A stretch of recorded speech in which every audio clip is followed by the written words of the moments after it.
আমাদের জীবনের এক এক পর্যায়ে এক একভাবে মানসিক চাপ আসতে থাকে। ছাত্র জীবনে মানসিক চাপ থাকে পড়াশোনায় ভালো ফলাফল করবার জন্য, তারপর ছাত্র জীবন শেষ হলে একটি ভালো চাকরি পেতে হবে, সেটা নিয়ে মানসিক চাপ।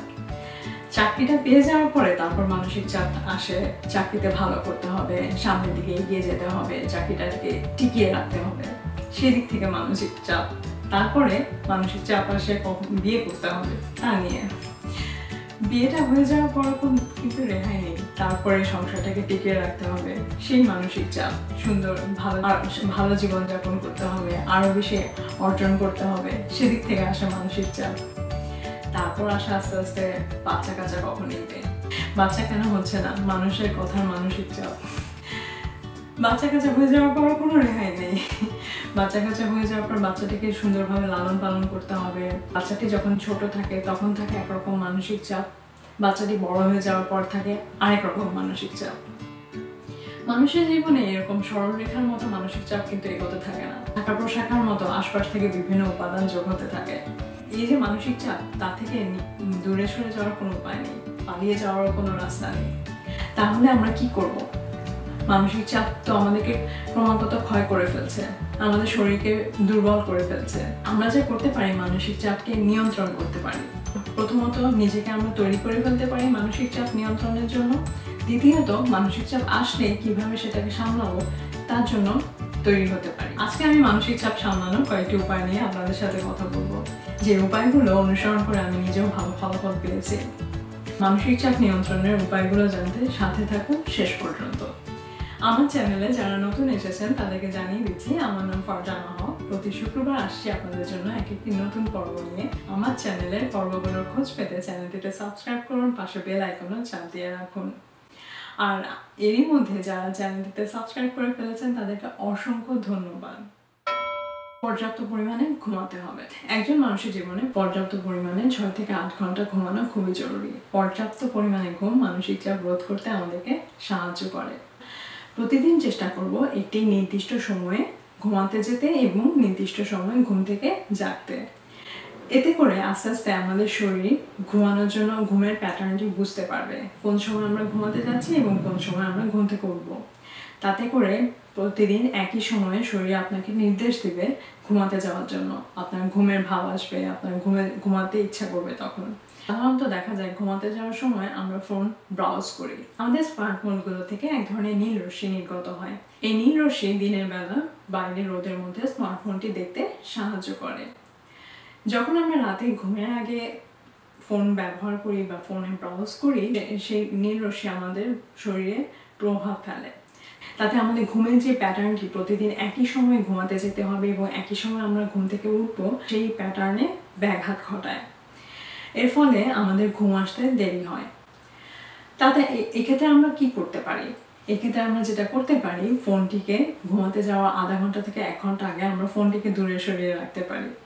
তার বদলে আমাদের ঘুমাতে যাওয়ার আগে প্রিয়জনের সাথে কথা বলতে পারি, বই পড়তে পারি। বই পড়তে পছন্দ না করলে ম্যাগাজিন পড়তে পারেন, দিনের পত্রিকাটি পড়ে নিতে পারেন। কিংবা গান শুনতে পছন্দ করলে হালকা কোনো গান, হালকা সুরের কোনো গান শুনতে পারেন। এই অভ্যাসগুলো আপনাকে তাড়াতাড়ি ঘুমাতে সাহায্য করবে। এছাড়াও ঘুমাতে যাওয়ার আগে ভারী খাবার খাওয়ার অভ্যাসটি এড়িয়ে চলতে হবে। ঘুমাতে যাওয়ার আগে হালকা কোনো ডেজার্ট বা কুসুম কুসুম গরম দুধ খেয়ে নিতে পারেন, তাতে ঘুমটি আরামের হবে এবং ভালো ঘুম হবে। এরপরে যদি আপনার ঘুম না আসে, তাহলে আরেকটি খুবই গুরুত্বপূর্ণ টিপস দিয়ে রাখছি, তা হচ্ছে ঘুমাতে যাওয়ার 1 থেকে 1.5 ঘন্টা আগে ঠান্ডা পানি দিয়ে গোসল করে নিতে পারেন। জাপানিজের গড়াইও অনেক বেশি, তার কারণ হিসেবে তাদের একটি সিক্রেট আছে, তা হচ্ছে তারা ঠান্ডা পানি দিয়ে সবসময় গোসল করে। ঘুমের আগে আপনি ঠান্ডা পানি দিয়ে গোসল করে দেখবেন, অবশ্যই উপকার পাবেন। 2 নম্বর হলো শারীরিক ব্যায়াম করা। মানসিক চাপ সামলাবো কিভাবে, সেই পর্বে আমি মানসিক চাপ কিভাবে আমাদের শরীরকে ক্ষয় করে, কিভাবে শরীরের উপর প্রভাব ফেলে তা নিয়ে অনেক আলোচনা করেছি। আপনারা চাইলে পর্বটি দেখে নেবেন। এখানেও আরেকটি বলে রাখি, মানসিক চাপের কারণে আমাদের শরীরে কর্টিসল এবং অ্যাড্রিনালিন 2 ধরনের হরমোন তৈরি হয়। মানুষ যত বেশি দুশ্চিন্তাগ্রস্ত হতে থাকে, মানুষের শরীরে কর্টিসলের মাত্রা বাড়তে থাকে। তার কর্টিসলের মাত্রা বাড়ার কারণে মানুষ আরো বেশি দুশ্চিন্তাগ্রস্ত হতে থাকে। তখন আরও বেশি কর্টিসলের মাত্রা বাড়তে থাকে। অতিরিক্ত কর্টিসল তখন আরও বেশি মানুষের জীবনে মানসিক চাপ বাড়িয়ে দেয়।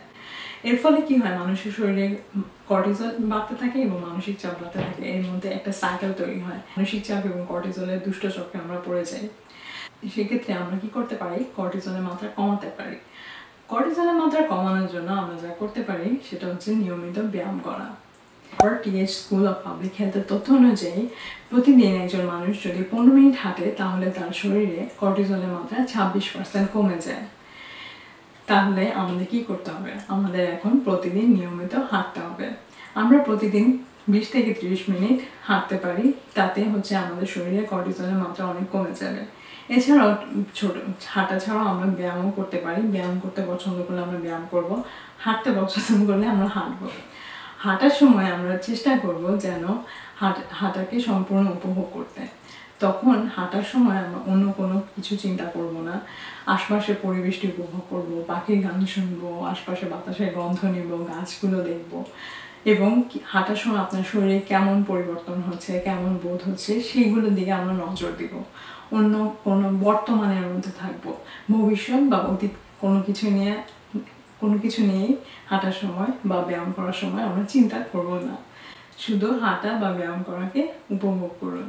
এছাড়াও আমরা যখন হাঁটি বা শারীরিক ব্যায়াম করি তখন আমাদের শরীরে এন্ডোরফিন উৎপন্ন হয়। এই এন্ডোরফিন মানসিক চাপে পেইন কিলার হিসেবে কাজ করে এবং আপনার শরীরে মানসিক চাপ কমাতে অনেক বেশি সাহায্য করবে। এর ফলে মানসিক চাপ যখন কমে যাবে তখন আপনি পর্যাপ্ত পরিমাণে ঘুমাতে পারবেন, আপনার শরীরটি সতেজ থাকবে, আপনার স্মরণ শক্তিও বাড়িয়ে দেবে। তৃতীয়ত আসছে স্বাস্থ্যকর খাবার খাওয়া। প্রতিদিন স্বাস্থ্যকর খাবার খেলে আমাদের পরিপাকতন্ত্রকে বলিষ্ঠ করে এবং আমাদের শরীরকে সুস্থ রাখে। নিয়মিত একটি ভালো খাবারের তালিকা অনুসরণ করে চললে আমাদের শরীরে অক্সিডেশন এবং ইনফ্ল্যামেশনের মাত্রা কমে যাবে এবং একটি সুন্দর স্বাস্থ্য ধরে রাখতে আমাদেরকে সাহায্য করবে। আমাদের যে খাবারগুলো আমাদের মানসিক চাপ নিয়ন্ত্রণ করতে সহায়তা করে তার মধ্যে কয়েকটি খাবারের নাম এখন উল্লেখ করছি। যেমন প্রতিদিনের নাস্তায় ওটমিল খেলে সেরোটোনিনের মাত্রা বেড়ে যায়। এই সেরোটোনিন আমাদের মনকে শান্ত রাখতে সাহায্য করে।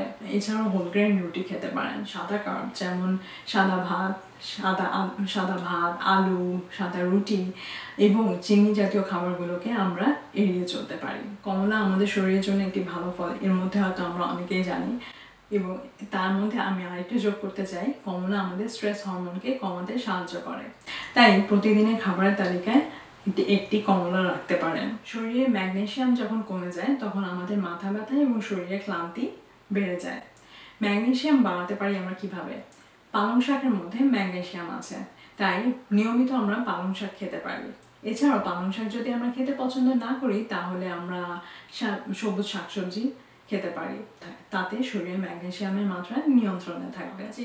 তারপর আসছে র চা বা ব্ল্যাক টি।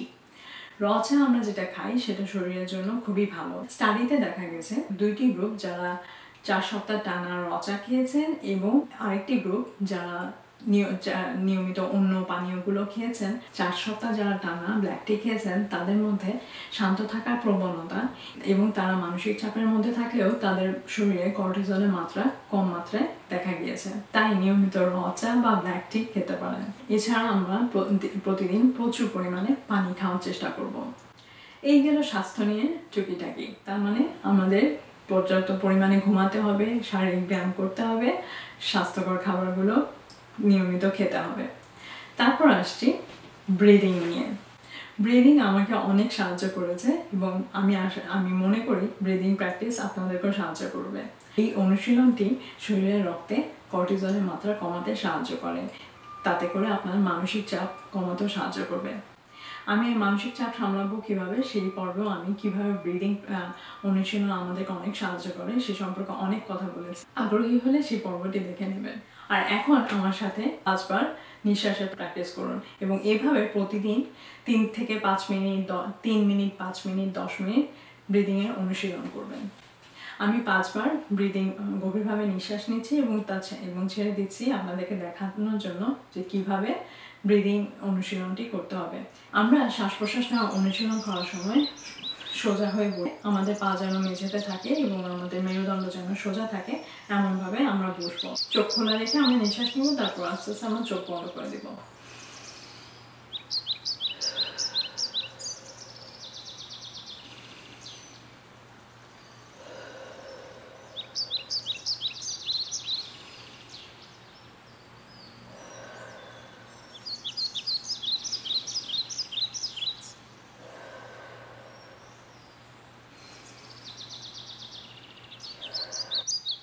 এভাবে প্রতিদিন শ্বাস প্রশ্বাস নেওয়া অনুশীলন করবেন।